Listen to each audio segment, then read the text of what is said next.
It's already broken. Yeah. So I welcome you, Balazs, for connecting with me about, I call them bringing up light conversation. Wow, that's a very, very particular one. I Yeah, really yeah, love the idea. Thank you so much for inviting me and being part of this amazing idea. yeah, yeah. So I'm That's trying, why we are here, isn't yeah, it? I'm trying to connect with different people and see their perspective view about Malta.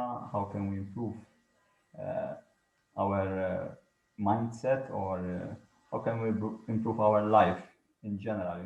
Just giving a positive suggestion, not being at all negative, but you have to see the bad things to understand how to do the good things.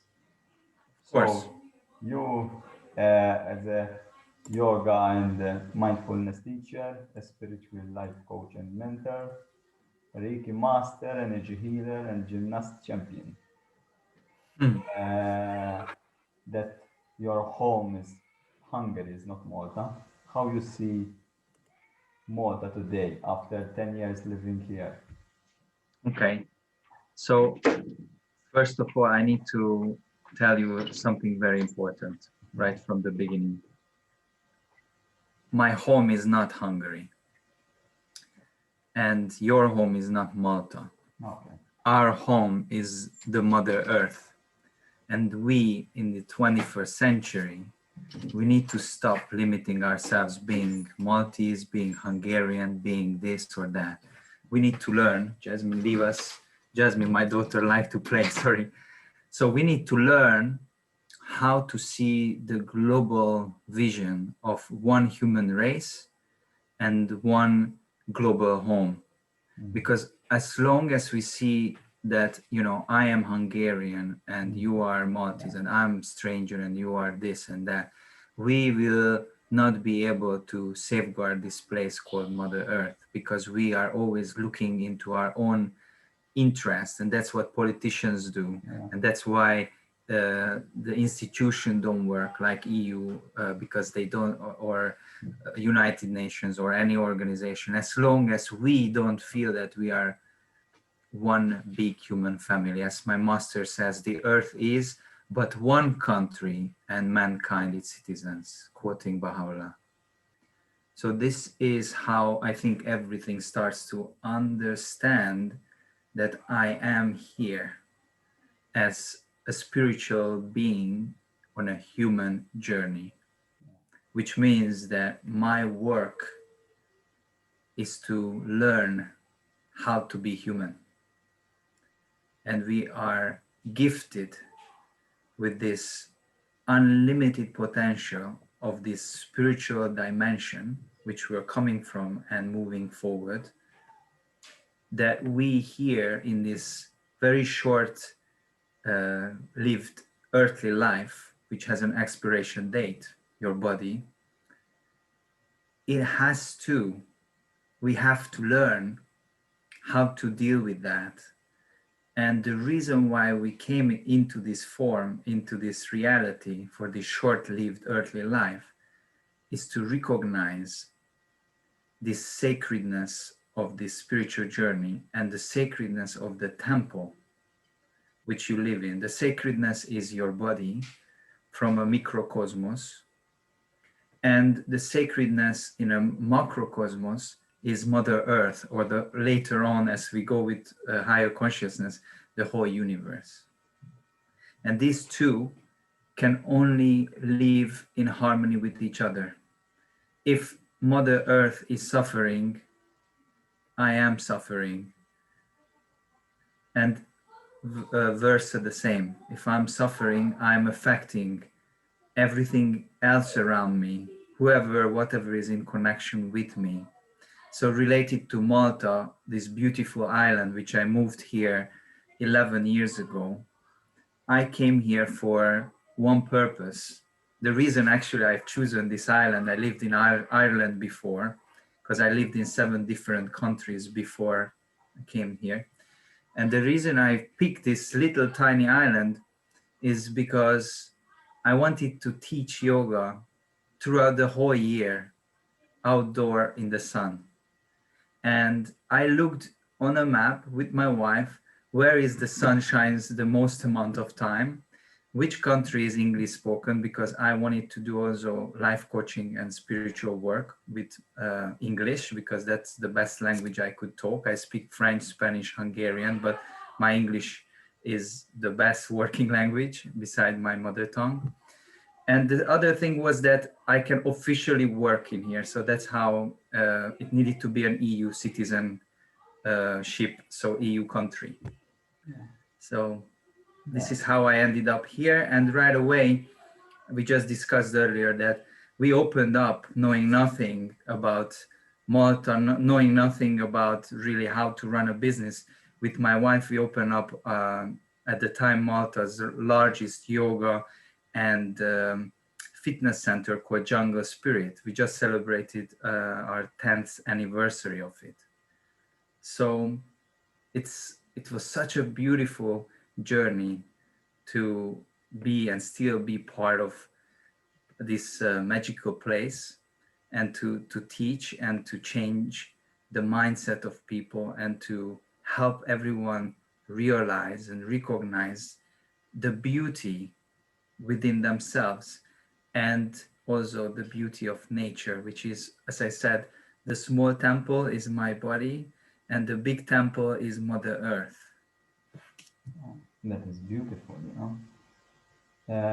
So during these 10 years that you taught yoga near the sea, how how how the people reacted about that during especially the winter, you know, if it's a cold day, windy day, a rainy day.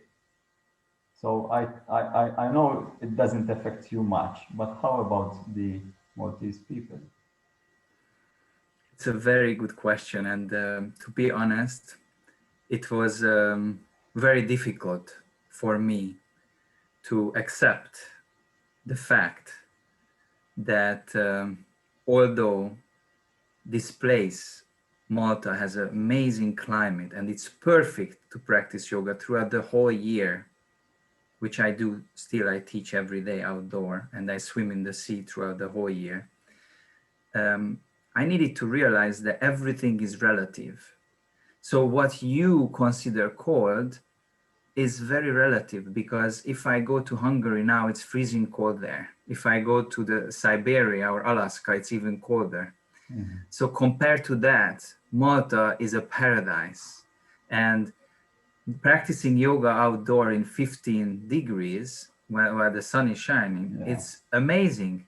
There's nothing to worry about, just because the wind is blowing and sometimes the rain is coming like droplets. I don't even consider it rain. Once you live in Ireland, you understand what rain means. Again, another thing to consider how the mind works. Yeah. So going back to your question, when I came here, I was so excited about teaching people and transforming to be connected to the nature, to the 5 elements of this place. And all I saw is people are afraid. People Mm. are coming and then disappearing, and when it's a bit windy, when it's cloudy, when this and that, they're not Yeah. coming. And what we need to understand is that it's like swimming. It's a perfect example. When we swim, before I go into the water, from the outside, it looks like, oh, it's so big waves, or oh, it's so cloudy, oh, it's this and that, oh, it's too cold. When you go into the water and when you start to swim, you realize that there's a complete peace within this sea. You look down as you swim. I love, this is my greatest meditation. I swim 1 kilometer at least 3 or 4 times a week. And I'm watching these beautiful fishes going in perfect, swimming in perfect harmony in the sea, they don't bother about the sun is shining or not, or if there is wind or no wind. There is a perfect harmony. And that's exactly when I jump into the water, even if it's 14 degrees right now, I'm perfectly adjusting to it and immersing myself to this oneness, that ultimate love affair with this wholeness which we are all surrounded by. Same thing with yoga. People practice yoga in between four walls, where there is lots of people, where there is no air, and you can hardly breathe. And the whole concept of yoga is to breathe deep and to get energized. I remember when I started my yoga practice, I started Bikram yoga, which is heated room in Ireland, and it was packed with like 30 people in a small room. I could hardly squeeze myself in, and everyone was sweating around me. And by the end of the class, we could hardly breathe. And then I came to Malta and started to practice yoga on the beach. And I felt that I'm in paradise. I felt that this is my mission, to bring people out from these four walls, from these boxes. You wake up in a box, you sleep 8 hours in a box, you wake up, you sit in another box to go to work, which is your car. Then you work another 8 hours in another box. You go home with another box, which is the car. You arrive in a box to your home where you eat and do your everyday duties, and you sleep in another box. And we are designed to live in nature. As I always say, we are like monkeys without the trees and the bananas. We're supposed to move and climb and don't stop with being nourished by nature and eating the right food. What do? We don't move, we sit the whole day in front of computer. Even when we are outside, we are using our laptops or our phones. We have completely lost our connection with nature. We are completely brainwashed and addicted to everything but not nature. So we must learn to go back to our origin, to go back to Homo sapiens, where we can spend most of our time in nature. And when we go to sleep, we go into our caves and we eat our own organic food instead of that what you buy.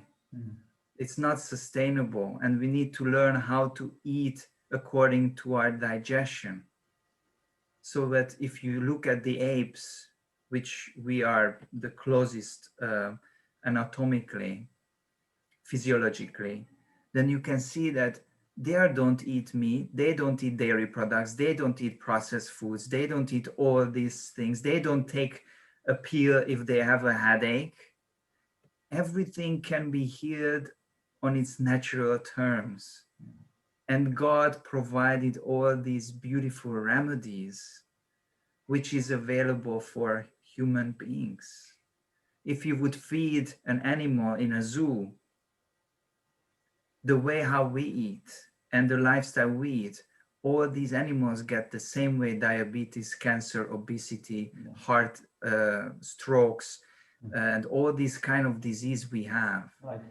Going to, sorry, just finish this one more, and then just, if you think about COVID is our greatest teacher to learn, to understand that we are weak until or unless we go back to our nature and we strengthen our immune system. And what do we do instead of that?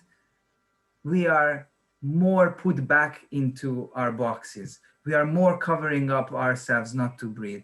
We are more going against our nature. This is crazy. This is unacceptable. We must go deep into our meditations every day and understand our truth, divine truth, which is one. It's not my truth, it's not your truth, it's the divine truth that nature is our greatest healer, our greatest therapist. And we are abusing it day by day and night with in construction works and building and building and building, and there's no more trees left on this island. There's no more nature left soon. Why? Because we do not respect the temple. When we go to a church, we go there with respect. We don't go with smoking. We don't go with a glass of alcohol. We go there as a respect for devotion to the divine. This is how we should walk in our nature and how we should respect. But if you don't respect yourself, your own body, you're abusing your own temple. And what do you expect? Very beautiful explained, you know. In fact, now uh, they say due to COVID, we should supplement with vitamin D, you know, and they put it in the milk. When in fact you can go out in the sun more frequently and you don't need any supplement, you know. So this is pure madness because we are going in the wrong direction. It's always like that. So the problem is if you think about a person, a Maltese, who never went to Ireland, and how can he understand the weather there? For him, the winter is Malta's winter. If he didn't go out of this country, never saw snow, the snow doesn't exist. It's only in imagination. So I believe as a species, and not only as Maltese, we should go around the world and see the world itself how it is and adapt into it. And we should like not enclose ourselves not only in four walls but also not in a country.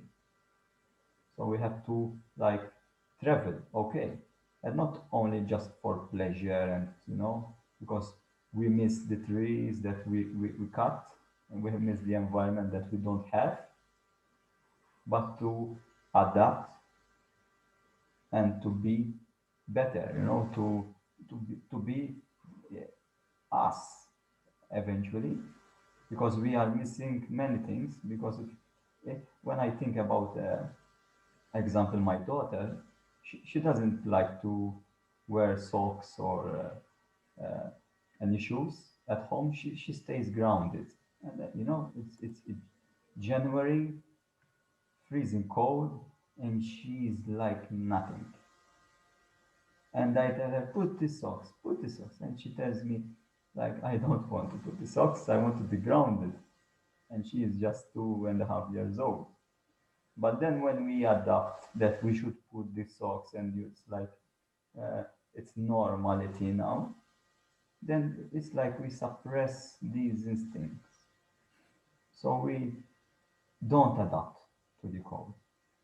So I think it's something that more a lesson from our elders, from our parents, from our generations, that what is happening, why we are destroying the environment, why we are selling every field and put it in blocks.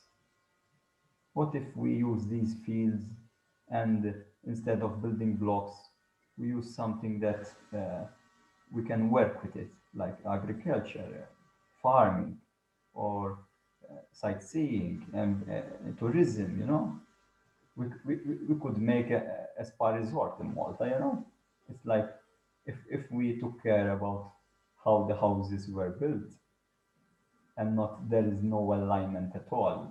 Visually, they are disaster, There is no line, there is no sequence, and even if you want to see something pretty, you don't see it. There is no, everything is disorganized. So if you think about that, I think the problem is the planning of our generations, that they they just built, and not only about the stone, but about the mindset, you know, and they flow and let it go. Whatever happens, happens, and we're just living in a on a rock and eating some kind of food, and whatever is happening is happening. So what are we trying to do now, together with you and hopefully some others? We are trying to bring up light. So maybe this mindset, these traditions that maybe needs to be changed, like eating meat every Sunday, or because you have a birthday party, or because you have a special occasion, whatever it is, you need to eat meat. Maybe it's not the right way. Maybe if it's the weekend, we should not indulge in breaking our body, but in making our body be better. You know why we are doing this? So why we need these pleasings? So we like put aside the reality of Monday to Friday, and now we have Saturday and Sunday, and we try to like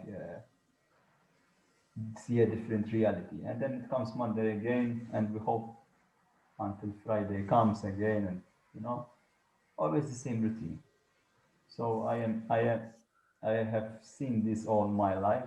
I am 34 years old now, and I am like full of it. You know, I don't want to be in this system, but at the same time, I don't want to escape in another country, and I see the same country, maybe not in my turn, maybe in my children's turn, from generation, and everything is like being devoured by this program, you know. So instead of escaping, let's try to teach or give the lesson, suggest what we can do, you know, and hopefully things will get better. But we cannot do it, you and me. It has to be something. It's like we're working in a team, you know. Yes. So I was thinking about our environment, example. When you think about our toxic environment, the first thing that you think about, uh, it's what it goes into your nose, you know, what you smell. Okay, there is this exhaust or uh, the carbon dioxide. Oh, you know, but it's not only about that. There are different types of toxic environments, you know. It could be in all senses. It could be noise, it could be the eyes, it could be the skin, and from the mouth, you know. And we have to see all the our senses, also our spirit, you know, the, the, the disrespectful behavior of the citizens because they are all stressed. So together with you, I am trying to cover piece by piece. Maybe we can put some suggestions. How can we improve in these categories? And if there is any uh, real suggestion that we can begin now and hopefully begin a movement to help people understand the better reality. So first of all, I wouldn't like the idea of separating environmental issue from ourselves, because everything is one, but we need to start it somewhere, and the somewhere is always start within. As I said, if you within yourself is dirty, how can you expect others to respect nature? It's impossible. How can you expect people to pick up on the street something which someone else left it there, how can we expect that um, common sense that I take good care of nature? The only way it happens is through education. And the ultimate education is a spiritual education. Because first and most, I need to learn who am I. I need to understand what is my essence. And in order to do that, we need to start everything from scratch, from understanding again that I'm this spiritual being. And if I am this spiritual being, I need to learn how to respect. And in yoga, we say ahimsa, which means non-violence. Whatever I think, whatever I say, and whatever I do must be integrated and harmonized into not harming. So how environmental change can happen? It starts with the individual on an individual level, starting with you as a very practical start, starting to reflect about your understanding who you are, self-reflection in solitude, or if you like this common word, meditation. This is the game changer. When in school from early age they teach our children about education, about meditation in our educational system. So we don't practice meditation only in our 40s and 50s when we realize that something went wrong and we are totally in a midlife crisis and totally screwed up and not being able to cope with life, and we develop cancer and all these things. But we should learn that as a child, which I was so blessed because of my uncle who taught me at age 10 about meditation. And then once you start this connection with your inner self, then the magic happens, and then you realize many things. Then you realize that I need to take care of myself, and it starts with my physical practices. We call it sadhanas in yoga. Physical and spiritual practices. Physical is that I do my exercise every day. That's why we have a plan in our everyday life. We should have to make sure that 1 hour of our 24/7 we have at least devoted for our exercise, and at least 20 minutes a day devoted to my meditation. Because if only these two happens, there is a lot of chain reaction is happening on the way. One of that is I realized that how I should eat, because whatever I put into my mouth determines what kind of person I am. So this is how I changed also into a vegan diet, because I do not want to harm any animals for my own sake. And I know that the biggest number one contributor of emission, carbon dioxide, which causing the global warming, is not the airplanes, is not the cars, it's not this and that, it's simply animal farming. And and animal farming is the cause of overconsumption of meat, which we pay for. So whenever I go and buy something which is related to meat and dairy products, I support them to keep on cutting trees and keep on increasing more space for this huge amount of demand, which is needed, that now more than ever in human history, we are eating meat like crazy every single day. And the population is ever increasing. So this we cannot follow up. This cannot, like if you check the seas and the oceans, those people who work in this field, and if I just been to uh, Lisbon, to the aquarium there, with a lot of facts, scientific facts, that our animals in the sea cannot survive anymore because we are depleting completely the seas and our oceans, which is about 70% of the surface of Mother Earth.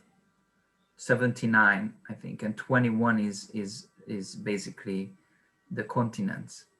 So we are completely neglecting what is the true nature of our Mother Earth and true nature of ourselves. This is just nothing else but a reflection of who we are.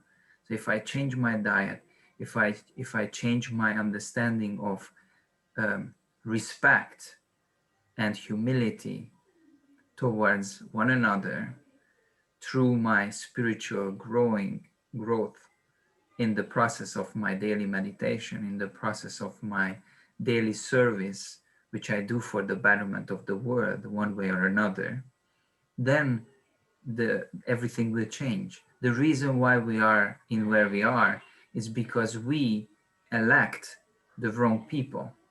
We don't have any more Gandhis who were changing millions of people's mindsets, who were leading a country out of, the British Empire. We don't have those examples. So the other problems we have is related to not having good role models, because those role models are not known because our media is not promoting them. Our media is promoting something totally different. And the mainstream media is not talking about the good stuff. They are just covering up what is happening. So I'm very optimistic, by the way, about the future of humanity. But the question is how much we need to suffer to reach this oneness. Yeah. Because we will achieve that. That's our part of our evolution. But what we need to go through, it's up to us. Mother Earth is so much stronger than we are. So we as a species are going to suffer more. And we as a species are the ones we are responsible to create that peace within humanity, within the animal kingdom, and within the planet, which is related to the vegetation and nature in general. So, if we discuss about eating, you know, About? about eating, mindful eating. Yes, yes. So, thanks to you, I became a vegan. So, I was a super meat eater. I used to eat almost 1 kilo a week meat, and I assure you it's right because I bought it directly from the meat market, and I knew how much I I, I was consuming, so that was too much. And I thought I was doing good. Meat gives you power, gives you strength. But eventually it degraded my life. It didn't give me any power at all. It gave me fat and inflammation in my gut, and eventually even less money in my pocket because meat is expensive as well. So when I became a vegan, I was like in that shift. I thought, am I going to be dead? Because usually people eat meat, and it's our tradition. Are you sure you are going to live without meat? And many people during my life after veganism, and I discussed with them, and they told me the same. Are you sure you are doing the right choice, not eating meat? We as humans have to eat meat because they know our physiology, and we need B12 that comes from the animals that eat the soil, and we eat from the meat. So that is We know as vegans that there is a problem and we need to supplement a bit for that. But overall, uh, consuming a plant-based diet is the best choice, not only for our body, but also for our country and for the world itself.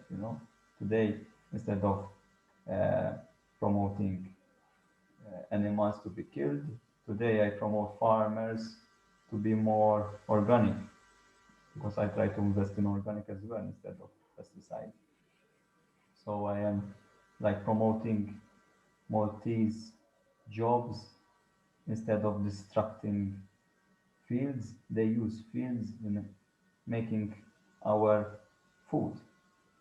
So that is one way to help our country live in a better environment. But how can we, apart of this mentality that we are going to die without meat? But there are others say that, you know, meat please me. It tastes good. I'm not going to let it go. It's okay for you if that's fine, you know. But for me, I cannot stay without meat. It's an addiction. It's like smoking cigarettes and you know taking alcohol. So how can we understand that eventually we should do another thing? How can we do we need to get ill from the meat? And how could we understand that it's the meat the problem? Because when we go to the doctor and if if by any chance we have cancer, no one tells us it was because you ate meat. You know, we just have a diagnosis. We have cancer, so now we have to do chemo. That's it, and hope for the good. So this is something that we are trying to prevent illness as well. So the people have to understand what is the right and what is wrong. You know, and my suggestion is this: when you told me, you have to be vegan, I said, oh my God, this is kind of impossible. But then I thought, okay, no problem. I try it for a month. If something happens for me, if my physiology fails in some way, I return back to eating meat. There is a chance. And when you take it, you don't go back because you understand you are doing the right way.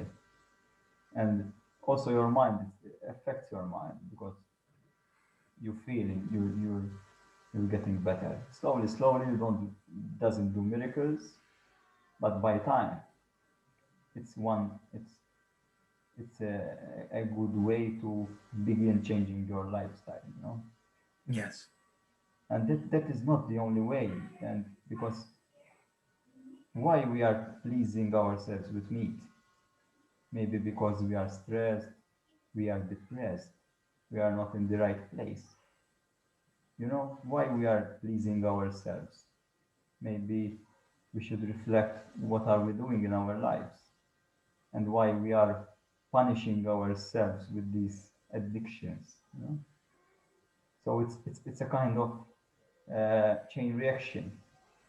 We eat meat, we smoke, we drink alcohol, you know, we take drugs, whatever it is, and we harm others. You get pride, uh, think about money. It's everything. But eventually, we are going in the opposite direction. We should eventually be simple and natural as much as possible. And thanks to you, I learned so much. It's like a movement that it brought me so much life that thanks to you, it was like enlightenment. Literally, it's like being always in the dark, and now you see the sun. So I think many of you that who are watching, uh, Balazs is a very good teacher, spiritual teacher, and I think you can learn many things from him. And it's not only about spiritual, but also about life itself. So I highly recommend him, and he's very professional. He works in, for me, he's one of the best in Malta. So uh, I thank you Thank you for very that. much. So I hope you bring up much more light to I this think it topic. works only if it's collective, because one person is a it can make a huge big change. As I mentioned, Gandhi, who I admire his whole life, as he said, be the change you want to see in the world. But we need to be that change, and we all learn from our masters, our gurus, our teachers the right way. As you learned from me things, I also been learning from many things from many people. We are all here to learn from one another. The most important is to be curious and be open-minded and continuously explore the unknown. Just because you don't know something, it doesn't mean that it's not good for you. And just because something is difficult, it doesn't mean that you shouldn't do it, because that is the greatest enemy of our spiritual and mental development, is that we are afraid of the unknown and we are afraid of going through pain and suffering. But the only way we can reach, as Buddha says, enlightenment and any spiritual growth is that we need to face our reality, which is filled with suffering. And where we suffer the most, usually where we need to work on a lot on our unknown areas. And it takes time, patience, and surrender to this higher consciousness. We need to be able to have faith and humility towards these teachings and these laws which we follow. So if it's not there, then we are going to be so much brainwashed and lost in our own self-limiting beliefs and our own, I would call them, we call it yoga samskaras, which is basically mind modifications, those things which is continuously blocking our clarity in our life. And these samskaras are coming from the past. We were told this, we were told that, we experience this and that, and as it could be a bad experience, you don't want to touch it anymore, but it doesn't mean that it is resolved. Just as a poison, when you get poisoned by a snake, it's not the poison which kills you, or sorry, it's not the bite which kills you, but the poison which is circulating in your system for so long. You need to find the antidote for everything in life, and the antidote is the truth, which is available for all of us. We just need to look for it, and once you found this divine guidance, which available to all of us, it's like the sun. Its rays touches everything on Mother Earth, and without the sun we couldn't survive.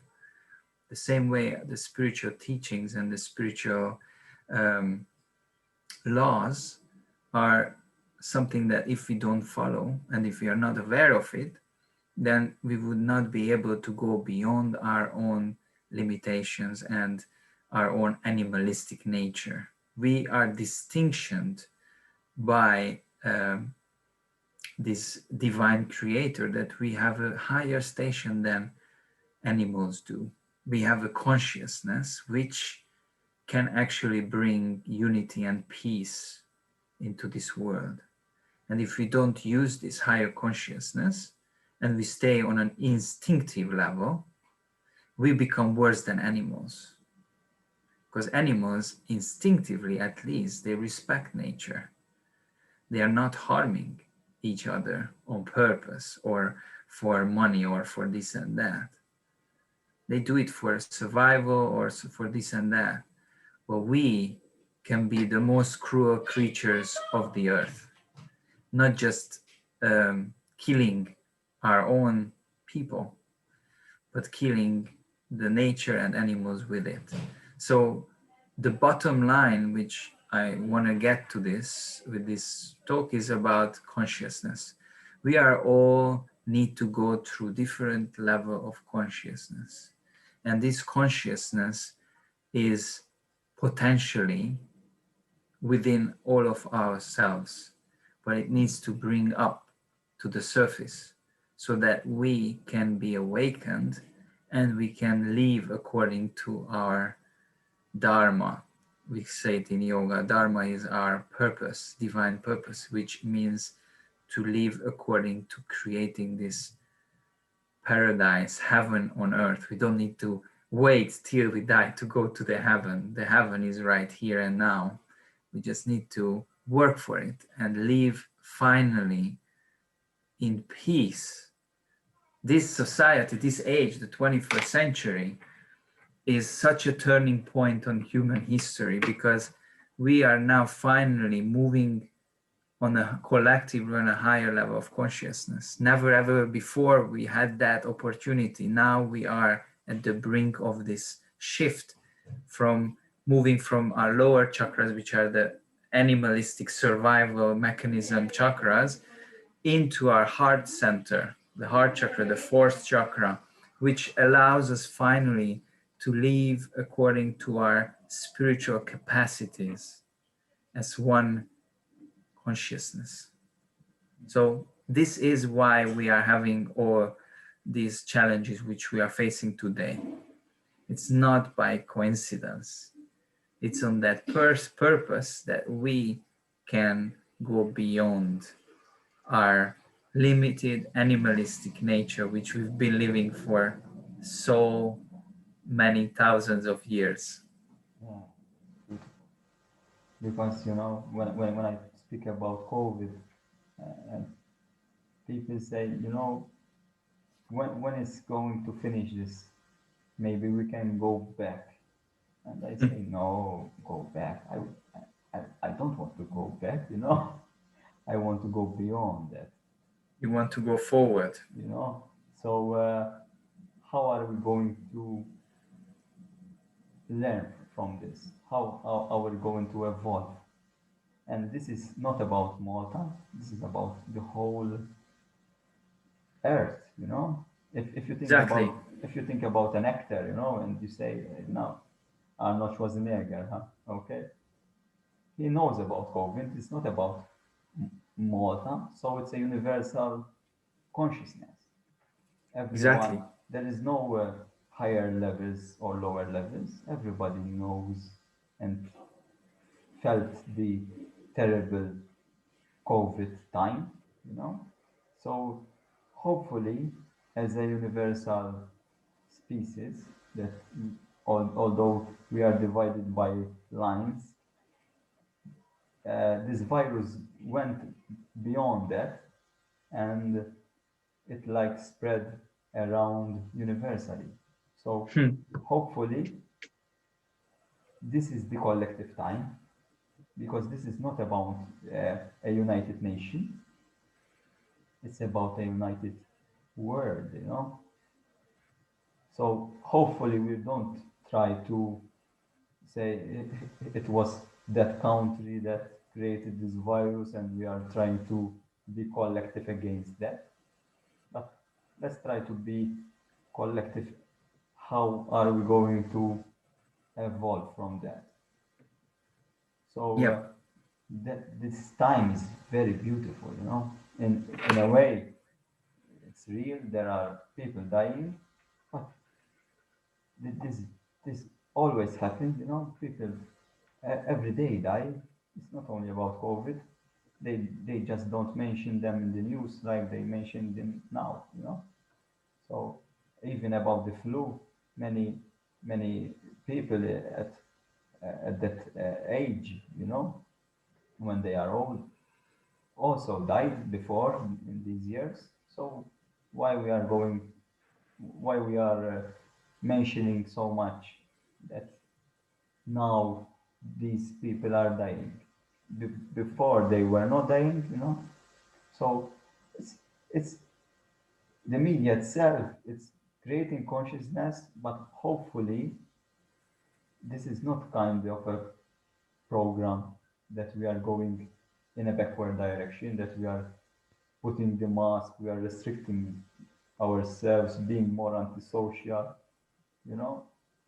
No, hopefully we are connecting more, by example, by the use of technology, and through these conversations, through these eventual good conversations, instead of thinking about things that are less important, like, you know, seeing that football game.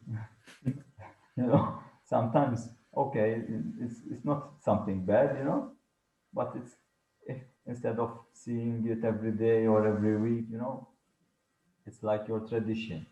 Why you don't make a good tradition and try to bring up light slowly, slowly, you know, to yourself, to your family, to your friends, in your work, you know, in your community, or with people that you don't know, online, you know. Hopefully this video will go whenever, you know, it's not only about Malta, hopefully. So let's see what will happen. And this is not about me and you. This is something that it's universally discussed. We are trying to make a movement here, you know.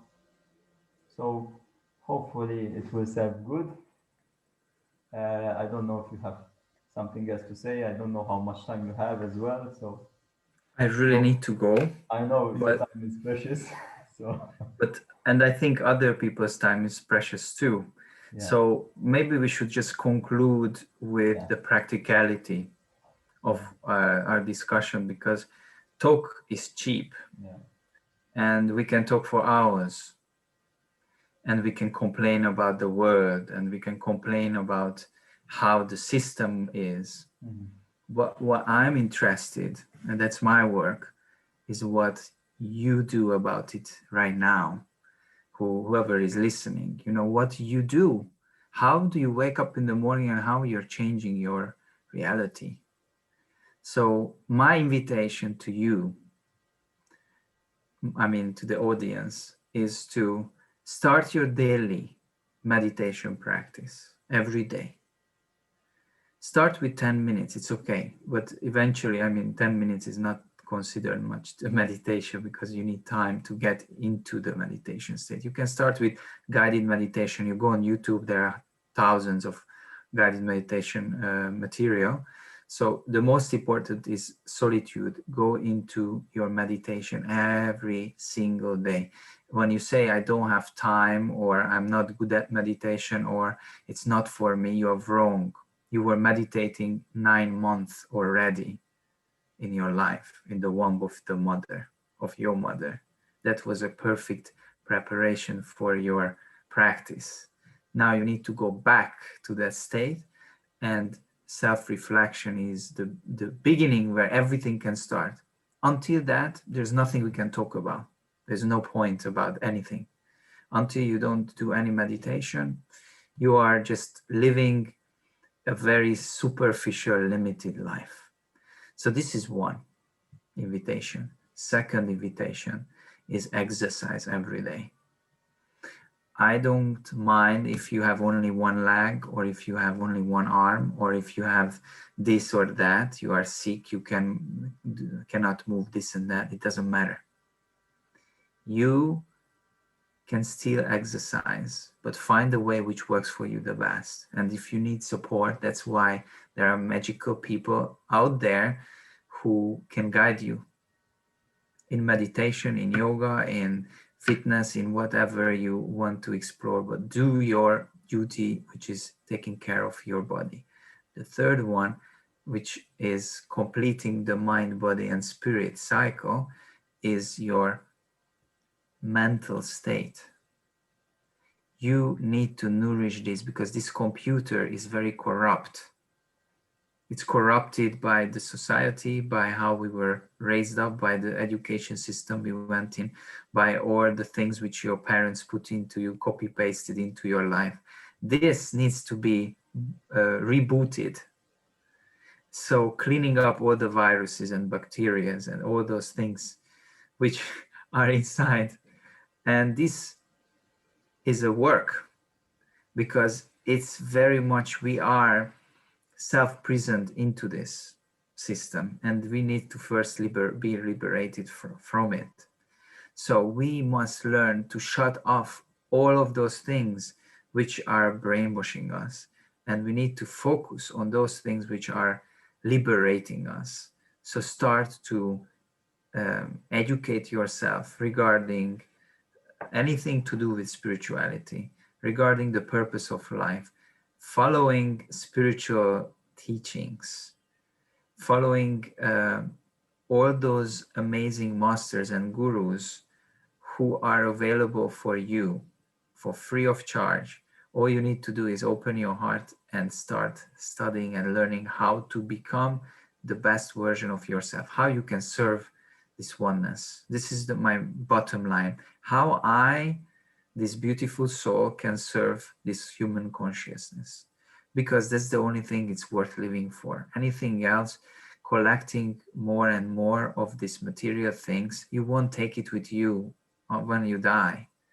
You know, it stays and it disappears. Nothing is left. So you can work hard 8 hours every day to make more money, to have bigger cars, to have more this and that. But in the end of the day, it goes down to the toilet. What left is your level of consciousness, your spiritual self-realization, because that is eternal. That moves on to the next station. And what you leave behind, how many people's life is changed and transformed because of you, that is what makes this spiritual growth worthwhile and makes it actually happening. Because it's not about saving yourself. It's not about me. It's not about I need to be smart, I need to be healthy, I need to be this and that. All these things that I need to be is that I can serve the common good better, more effectively. So don't become vegan because it's healthier for you. Don't become vegan because you don't like meat, you know? Because many times people think that I'm vegan because I don't like meat. I was a meat eater for 20 years or more. And I was eating mainly turkey and chicken. And I love still the smell of it. But I know it's not good for the world. So I'm not changing because I'm healthier, which is true. It also makes me healthier. But I'm changing because I want a better world. That's simple. And I've left the corporate world because I realized that I cannot work for a lie for the rest of my life. So I found a field, a profession where I can heal the world and where I can make a difference. So that is another important thing as you are training your mind, is to find your niche where you can be very good at something which contribute a better world. Don't choose a profession according to which pays you better, but choose a profession which makes you sleep better. So when you go to sleep at night and put your head on the pillow, you can say, I did my best today to make a better world. My first master was my uncle who taught me meditation, and he asked me to ask this question every day in my life, and I do that since age 10. Who did I make happy today? Ask these questions and teach your children to ask these questions every day. What did they do to make other people happier, more joyful? So Yeah, this is what I can that is give very you. that is very beautiful, you know. And when you don't have any idea what to do, send a message, you know, to a person, you know, I support a group about the IBS group, and sometimes there is a particular person, and I say, you know, how are you? How do you feel today? And you know, thinking about this person is already enough for him or for her, Yep. you know. That's what prayers are for. And it's beautiful, you know. I went into it. I try to do it every day, and it's beautiful. It's it's like you drink from it, you know. Yeah. Your soul drinks. You feel that upliftment, you know. And Yep. I am trying to search for that. Hopefully, there will be more possible, uh, something that I can work on that. So hopefully, one day it will be my full-time job, helping people. You know, everything is a transition. Yeah, Everything takes its own terms, divine terms. So the direction is important. If you already have a clear vision and you're walking towards that vision, you're already doing what you need to do. Don't worry about the outcome, but focus on the direction of where are you going. That's the key. As a life coach, I'm telling you this. yeah, And it's not about hopefully one day, blah, blah, blah. It's about the here and now. What do you do today?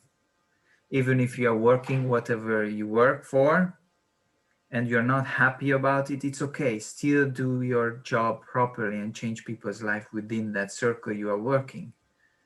And prepare yourself for that profession at the same time while you are doing something which it's not your journey. Prepare yourself to get ready to shift your um, career to a different direction. For me, that's what Malta gave me. I left Ireland and the corporate world, and I came here to say no more corporations. I want to set up my own enterprise, which is a soul enterprise to nourish the souls, nourish the bodies and the minds. And ever since I've been doing that, and I'm blessed with all my students that I can do this, because without them, I wouldn't be able to live yeah. out of my profession. So this is how we can work together. So never stop, just keep on going towards the light. Very Thank you beautiful. so much. Thank you so much. See you. See you, Alex.